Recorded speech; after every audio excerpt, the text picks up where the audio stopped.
5 वर्षाचा ध्रुव आहे. किती वर्षाचा आहे? 5 वर्षाचा. 5 वर्षाचा ध्रुव आपल्या आईला सांगतो, आई मला वनामध्ये जायचंय ग आणि तप करायचंय. आईने पाहिलं 5 वर्षाचा मुलगा आणि तपस्याची भाषा बोलतोय, तप करण्याचं म्हणतोय. हे जेव्हा आईने ऐकलं तेव्हा आईने सरळ अंतकरणाने सांगितलं, बाळा जिचा मुलगा परमार्थामध्ये असेल त्या आईचं जीवन धन्य आहे. आणि नव्हे नव्हे जिच्या मुलाच्या तोंडातून नुसतं देव नाव जरी निघालं तर ती जननी धन्य आहे. सुनीतीने ध्रुवाला सांगितलं, जा बाळा 5च वर्षाचा ध्रुव आहे, कोमल कोमल त्याचे पाय आहेत, कोमल कोमल त्याचे हात आहेत आणि त्याची पावलं कुठे निघाली? वनाच्या दिशेने निघाली आहेत. जंगलामध्ये जातोय, सगळ्यांना माहीत आहे, ज्ञात आहे. नारदजी त्याला भेटतात. नारदजी म्हणतात, बाळा अरे तुझं खेळण्याचं वय आहे, इकडे कुठे निघाला? त्याने सांगितलं, तुमचं नाव काय आहे? नारदजी म्हणले, मलाच नारद म्हणतात. जे शास्त्रपुराणामध्ये ज्यांचं नाव आहे नारदजी नारदजी नारदजी, ते नारदजी मी आहे. छोटासा ध्रुव म्हणतो, नाही नाही तुम्ही नारदजी होऊ शकत नाही. म्हणले, का बरं तू असं का म्हणतो? त्याने सांगितले, मी लहान आईजवळ नेहमी झोपतो आणि झोपत असताना माझी आई मला दररोज नारदांच्या कथा सांगते आणि ती सांगते, बाळा नारदजींचं दर्शन ज्याच्या जीवनामध्ये घडतं ना त्याला पुन्हा संसारामध्ये जन्म घ्यावा लागत नाही. जयती जगती माया यस्य काया धवस्ते वचन रचनमेकं केवलं चाकलय्य ध्रुवपदमपि यातो यत कृपातो ध्रुवं सकल कुशल पात्रं ब्रह्मपुत्रं नतोस्मी. त्या ठिकाणी म्हणतात, ज्याच्या जीवनामध्ये नारदांची भेट झाली त्याला पुन्हा जन्माला यावं लागत नाही. आणि तुमची भेट झाली, तुम्ही सांगता घरी जा, तुम्ही कसे नारदजी? त्या छोट्याशा बालकाचे उच्चार ऐकल्याबरोबर नारदांच्या डोळ्यातून अश्रुधारा वाहू लागल्या. वा रे वा वैराग्य, वा रे वा एकनिष्ठता, वा रे वा प्रेम. आणि मग नारदांनी सांगितलं, बाळा जा मधुवनामध्ये जाऊन भगवंताची तपस्या कर. 5च वर्षाचा ध्रुव आहे आणि अगदी 5च महिन्यामध्ये भगवंताला त्यांनी प्रसन्न करून घेतलेलं आहे.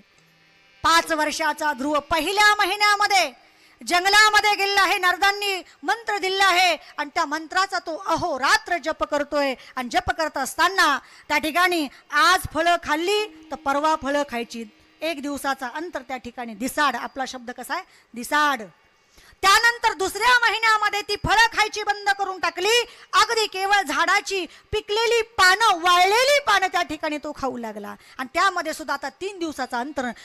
आज खाल्लं तर 9 दिवसांनी त्याने ते अन्न पानं खायची. तिसऱ्या महिन्यामध्ये अन्न पाणी सुद्धा पानं बंद केली आणि पानाच्या ऐवजी फक्त जल घेतलेलं आहे, पाणी घेतलेलं आहे. 3 महिन्यामध्ये ते पाणी बंद करून टाकलं आणि 4थ्या महिन्यामध्ये फक्त श्वासावरतीच ध्रुव राहू लागला. 5वा महिना प्रारंभ झाला आणि आता मात्र त्या ध्रुवाने श्वासही बंद करून टाकला. परिणाम असा झाला की समस्त जगताचा श्वास त्या ठिकाणी रोखलेला आहे. श्वास घ्यायला त्रास होऊ लागला. देवता घाबरलेली आहे. अग्निदेव, यमदेव, कुबेर, इंद्र, चंद्र आदी सर्व देवता त्या ठिकाणी घाबरलेले आहे. बीपी वाढला सगळ्यांचा. श्वास घेता येणं म्हटल्याशिवाय बीपीच वाढतो.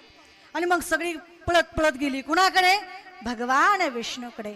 भगवान विष्णूने विचारलं, का बरं तुम्ही सगळे एवढे घाबरलेले का आहात? कुणी एखादं दैत्य जन्माला आला की काय? तुम्हाला काही संकट आहे का? म्हणले, नाही नाही संकट नाही. आता आमची एक विनंती आहे तुम्हाला की तुम्ही त्या ध्रुवाला जाऊन दर्शन द्या. भगवंताने नेत्र बंद केले. डोळ्यातून अश्रुधारा वाहू लागल्या आणि भगवंत म्हणतात, अरे मला त्याला दर्शन द्यायचं नाही तर मला त्याचं दर्शन घेण्याकरता तिथं जायचंय. भगवंत त्या ठिकाणी जातात. प्रगट होतात भगवंत. ध्रुवाचे नेत्र बंद आहेत आणि ओम नमो भगवते वासुदेवा या मंत्राचा अखंड जप चालू आहे. आणि जप चालू असताना भगवंत बाहेर आले. अरे वेड्या, ज्याचा जप करतो तो तुझ्या समोर उभा आहे आणि तू नेत्र बंद करून काय बसलायस? शेवटी भगवंताने पाहिलं की याच्या हृदयामध्ये जी माझी मूर्ती साकार पूर्ण झालेली आहे तिला खेचून घेतलं. आपल्या अंतकरणामध्ये जी मूर्ती निर्माण झाली होती ती आता अदृश्य झाली आहे आणि तरफड निर्माण झाली, तळमळ निर्माण झाली आणि झट दिशी त्या ध्रुवाचे नेत्र खोललेले आहेत. आणि पाहतो तर काय, जी हृदयामध्ये मूर्ती होती ती समोर उभी होती. ध्रुवाला भगवंताने पाहिलं. आपल्या अंकामध्ये घेण्यासाठी दोन्ही हात फैलावलेले आहेत.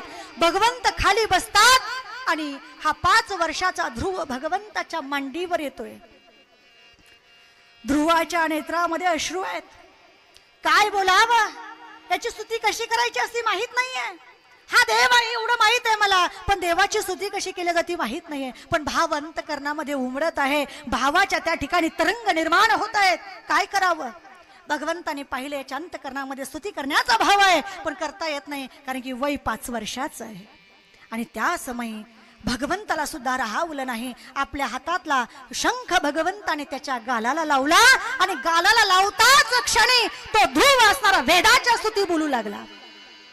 योंत प्रविश्य मम वाचमिमां प्रसुप्तां संजीवयत्यखिल शक्तिधरश्वधाम्ना अन्यांश हस्तचरण श्रवणत्वगादीन् प्राणान्नमो भगवते पुरुषाय तुभ्यं.